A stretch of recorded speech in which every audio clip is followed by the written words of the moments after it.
I'm using the Turtley Sweet workshop kit from Stampin Up to create another fun double page layout. I really enjoyed working with design 3 in one of my previous videos, and I was planning to do something similar, but this time I'm using layout 2 as my inspiration.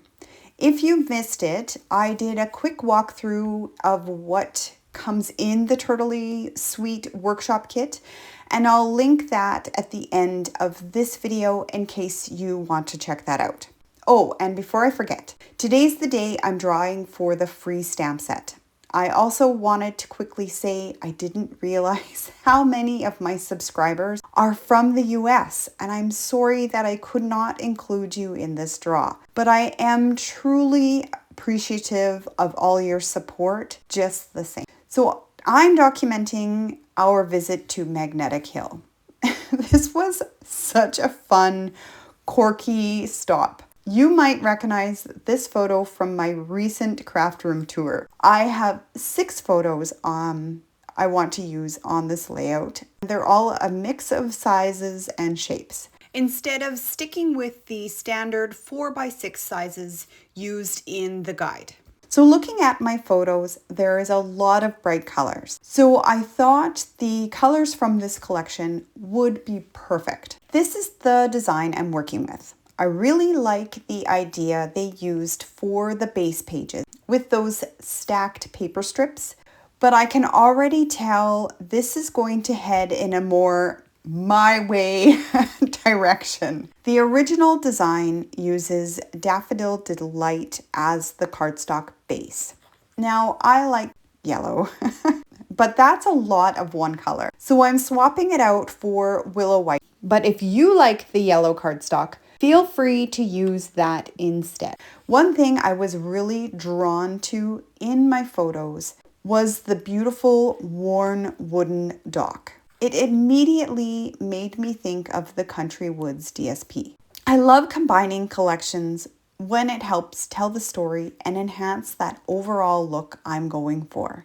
So let's see what scraps I have to work with. I've got this white and brown wood grain pattern, and I think the colors work very well with the colors on the dock. But I really like the blue one too.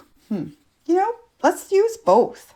I have a few scraps here, though I'm not sure they'll stretch across both sides of the layout. I do have a full sheet of the blue wood grain paper if I need it, but maybe I can make this work. The design calls for this pattern paper as well, but the front side feels very birthday to me. For the B side, I'm already using the yellow polka dot pattern, so I don't really want to bring in more polka dots on this layout.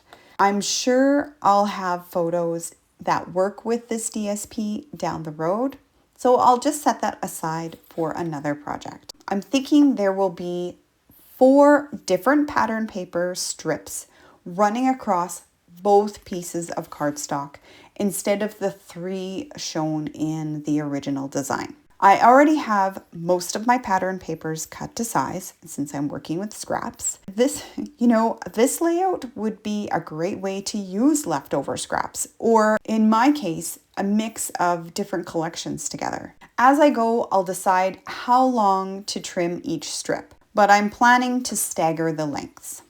Unfortunately, I'm not going to be able to use the leftover scraps of the wood grain paper. I'll have to cut into the full sheet, but you know what? That's okay. That's why I bought it, and both of these collections are in this year's catalog, so I know where I can get more. For now, just to test the design, I'm going to leave the paper pieces here and bring in my photos. I print my photos at home, and I really enjoy playing with different sizes to keep things visually interesting. Not every photo needs to be 4x6, and mixing this up lets me, fit more onto a page. So at this point, I'm treating this design as more of a jumping off point than a full layout plan. That's one of the things I love about kits. They're such a great starting place, but there's still plenty of room to customize and make them your own. I like this configuration. It's got a nice open area for my title and some great areas for embellishment clusters. I'm going to go ahead and trim down the wood grain papers. From the scraps of the Turtley Sweet kit, the yellow pattern paper was cut at 2 inches tall, the striped one at 1.5, and I trimmed the brown and white wood grain paper to 2.5 inches tall for both sides of the layout. Not worried, like I said, about the lengths just yet. Some of the strips are a full 12 inches and some are shorter. I chose random heights using the pieces I already had as a guide for cutting the rest. The blue wood grain strips have been cut to 2 inches tall. I'm really liking how this mix of collections complements my photos. Now that I've got everything laid out, I'll push the strips in and stagger the lengths until it just feels right. I don't want any of them to be the same length. So once I'm happy with this placement, I'll grab my T-square ruler to measure out, and then I'll trim each strip to the size. So the photo of Evan, my youngest, has that bright red background. And it really jumps out on the page. To help balance that, I'm adding a red border using the Poppy Parade two-tone cardstock from the kit. I'm going with the true side, or that darker side of the paper. I like that, but let's test it on the other side of the layout too, just to see how it will tie together. To help draw more focus away from the red photo, or maybe just to give the other photos a chance to stand out, I'm matting a few of them. I have Night of Navy cardstock to tie in with the navy wood grain paper, and wow, the wooden dock in this picture looks especially nice against that navy color. Now the blue tones in the photos are a bit brighter though, closer to Blueberry Bushel, so I'm testing a mat in that color as well. Now, neither of these blues are listed as coordinating colors in the kit, but I don't know, as long as they pair nicely with the pattern paper and work with the photos, I say go for it. There's a lot of bold colors in these photos: yellow, pink, teal, and blue. So really, I could have brought in more of those colors, but since I already have plenty of red and yellow throughout, adding too many more might feel a bit overwhelming. I've cut a matching mat for the right side photo too. I'm going to trim down the white cardstock and gut the center of the Poppy Parade cardstock, leaving a frame around 3 of the 4 sides so I can keep with the original design of the layout. Maybe it's just me, but with the red border and the blue mats, the layout feels more balanced, and that red photo no longer steals all the attention.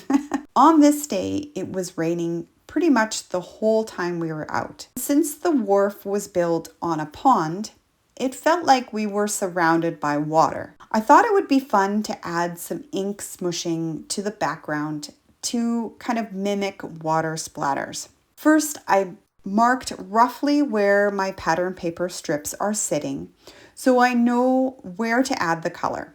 Now let's clear all the pieces away.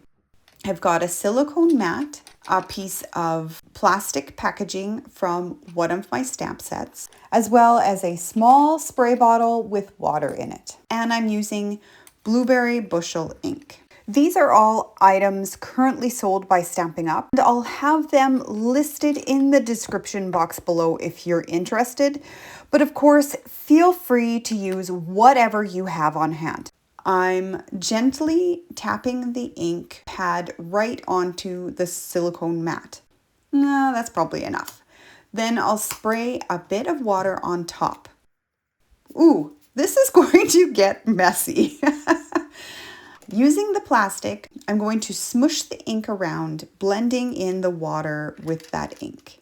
This technique works well with all kinds of layout themes, and it is such a fun, easy way to add a bit of mixed media, whether you're just starting out or you've been scrapbooking for years.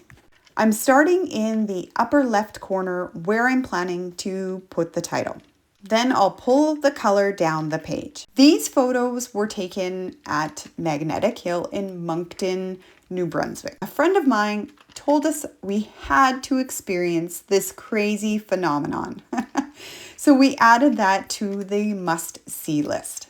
Now I'll repeat the same thing over on the right side to balance it out.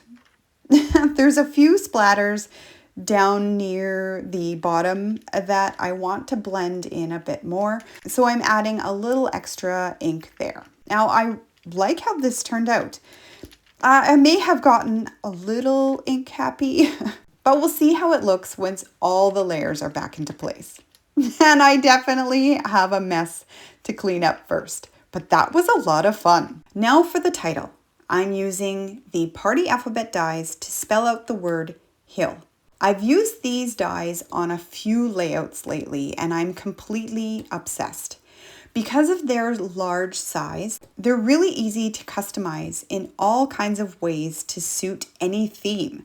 And I've been having a lot of fun experimenting with different looks. I'm leaning towards red. Yep, let's go for it. So for the word magnetic, I turn to my Cricut and I use the print then cut feature. Printed it in Blueberry Bushel with a white offset. And I'm going to layer it right on top of the word hill. Not the most original title, I know, but it totally works here. One more thing I wanted to add to the title. I thought it might be fun to mimic the wooden siding on the buildings down by the wharf. I pulled out the textured timber stamp set. Now, sadly, this set is retired and no longer available, but it includes a couple of really great wood grain patterns. The one I'm starting with has a fine, subtle grain to it. I grabbed a scrap piece of paper, some Poppy Parade ink for a tone-on-tone look, and a large acrylic block to mount the stamp on. I find using a block that's close to or the same size as the stamp helps with placement and avoids any unwanted ink transfer. Since I'm stamping directly on top of my layout, I've got a foam mat underneath. This will help protect my layout and it gives me a nice even surface to work on. Because this stamp is quite long, definitely longer than the letters, I'm only inking the top portion of it. For the H, I'm stamping on one side at a time, carefully avoiding any overlap in the center. Let's keep going with the I. That one's easy. Just one stamp and it's done. You know, I never used to stamp on my projects. I'd stick to the ephemera or the stickers that coordinated with the paper, or I'd use my Cricut to, create some embellishments. But stamping and building custom pieces has honestly, it's been a lot of fun. There's just something satisfying about knowing I created something from scratch with just paper. Do you know what I mean? To help define the edges of the paper strips, I'm inking them with Pecan pie. I didn't want to use black or like a darker brown like early espresso because I'm aiming for a softer look. Plus, there's a lot of that light brown tone that shows up in my photos, like the dock, some of the wooden posts, and a few of the signs. So Pecan pie felt like a good match. I'm skipping the inside edges of the strips to keep that full 12 by 24 spread look, I guess you could say, that I'm going for here. Now, I know inking isn't really for everyone, so if you're following along and this is not your style, feel free to skip it. I'm also lightly inking around each letter in hill to help them stand out. It's a little tricky to get into like all those little nooks and crannies, but if you gently fold the letters, it makes it a little easier to reach in those tight spots. I've pulled out some of the stickers from the sheet. I've removed most of the sticky with my anti-static pouch, and I've got this laser cut banner piece, and it might work here. I'm still kind of deciding on that one. I also grabbed the red compass and the turtle sign with those little birds. The stickers are technically meant for layout 1, but I have another plan for that page, and these are going to work really well here. There's a wooden sign on the wharf, so I thought, how perfect? Well, perfect minus the turtle. It just doesn't work for me on this page. I'm going to fussy cut him out. Now, if I was documenting photos with younger kids, I think the turtles would be super cute. But for this layout, not so much. Now, the image is big enough that cutting him out shouldn't be a problem. Sorry, I'm a little off camera there. But as you can see, no turtles were harmed. The turtle is fully intact. If I wanted to, I could save him for another project. While I'm at it, I'm going to trim down the whole image and remove more of the white border. I do like having a white edge, but this one has more than I prefer, and I'm going to do the same with those little bird stickers as well. I mentioned in a previous video that this trip wasn't really like pre-planned. We just got up each morning, picked a destination, and headed out. And this day took us through Moncton. Now, if you're not familiar with Magnetic Hill, this is one of those quirky places that plays tricks on your senses. It was discovered back in the 1930s and has been puzzling people ever since. So when you drive to the bottom of the hill, you kind of pull over to the other side and you put your car in neutral, and then you take your foot off the brake, and it feels like you are rolling uphill. It's a strange and surreal experience, and you really have to see it to believe it. While we were waiting in line to drive the hill, we noticed all the colorful shops and restaurants down on the wharf. I just had to go check them out. And I'm so glad that we took the time to explore the little village afterwards. Even though it was raining and, kind of cold and miserable, the shops were adorable. They were full of souvenirs, handmade art, some yummy fudge, and ice cream. Now, it was a little bit too cold and rainy for ice cream that day. It wasn't too cold for wine. So after we were done at the wharf, we made our way to Magnetic Hill Winery, which was just a short drive away. It offered a great selection with beautiful views and lots of rustic charm. I'm really happy with how this layout is coming together, but I think it now needs some trees. So I pulled out the Scenic Adventures bundle. This stamp set has some great tree stamps and dies, like this little tree set and the tree border die. What's cool about the border die is that it only cuts at the top, the tree pattern, so that you can extend the tree line as far and as tall as you would like. I think it could work nicely maybe across the top of the page. For now, I'm just going to cut out a few individual trees. I also took a peek through my leftovers bin to see if any of the trees I already had cut were in garden green, and I found a couple that could work. Although most of them are in colors I'm not planning to use on this layout. I do really appreciate the delicate details though in some of these tree dies. They are so pretty.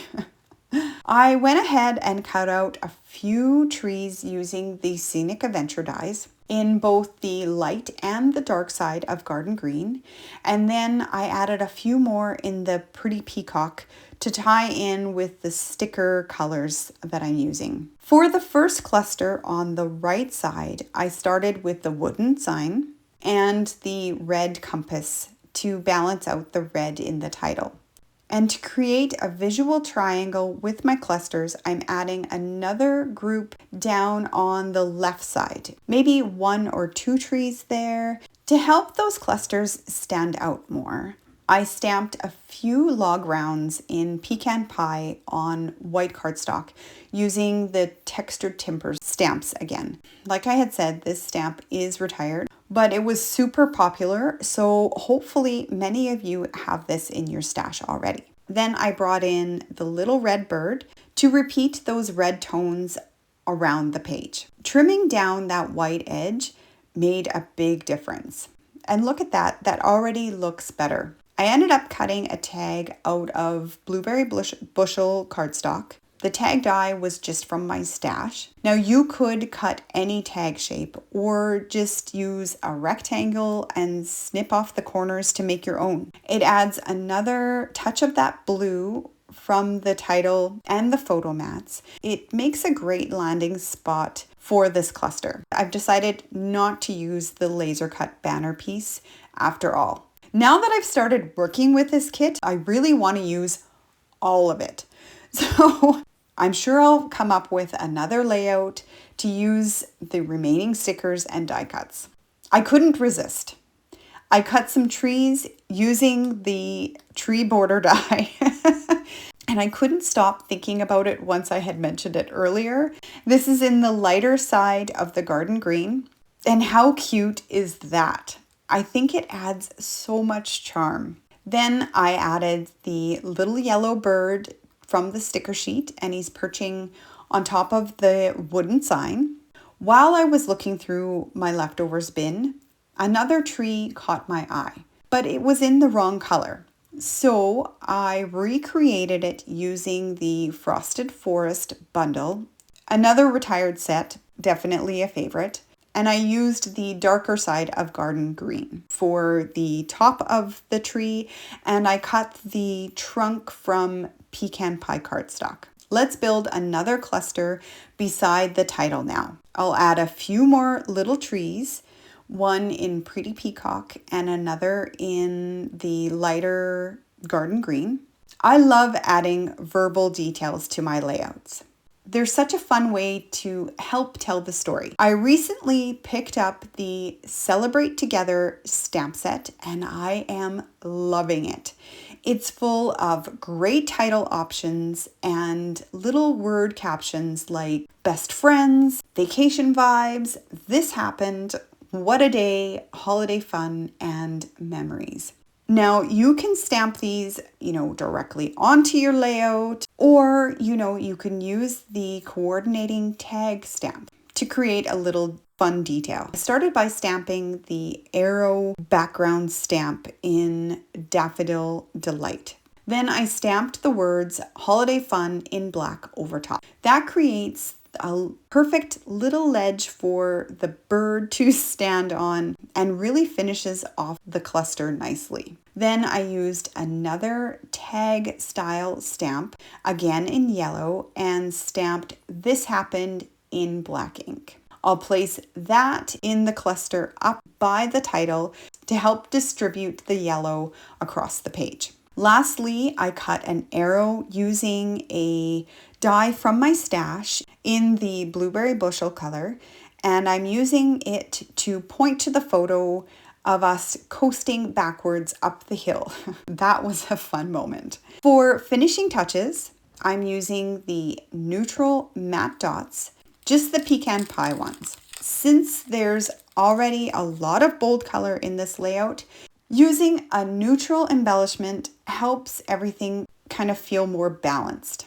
I'm placing them around the clusters in groups of 3. Let's take a look at the original design. Mine looks quite a bit different. I think you can see where my idea stemmed from. I kept the general concept of the layered strips and the central photo block. Off camera, I went ahead and typed up my journaling I printed it out and I cut it into strips. And here's a close-up of the layout. This was a lot of fun to pull together, mixing stickers from the kit with a variety of trees and other little custom details. I just love how that title turned out. And this cluster at the bottom, all the ink smushing. I think this layout, it really captures that quirky look and feel of the whole Magnetic Hill experience. I love when a page not only tells the story, but also reflects the mood of the day. Let's draw for the winner of the stamp set. There's only 2 names to choose from. So Karen and Jessica, you've got a 50-50 chance. So the winner is, drum roll please, Jessica! Thank you ladies for participating. Jessica, please comment or send me a message, through YouTube or Instagram so I can get this stamp sent out to you. Thank you so much for spending time with me today. I hope this layout gave you a few ideas for mixing up your kits and maybe trying something new, like those custom stamped letters. If you enjoyed this video, I'd love it if you gave it a thumbs up and subscribed to the channel so you don't miss what's coming up next. For still shots, head over to my Instagram page and let me know in the comments. Have you ever visited Magnetic Hill? I'd love to hear about it. Or, you could just say hi. I always enjoy hearing from you. So if you've missed it, here's the video where I built design 3. It's linked here on the right. And on the left, you'll find a video YouTube thinks you may enjoy next. Until next time, keep telling your stories one page at a time.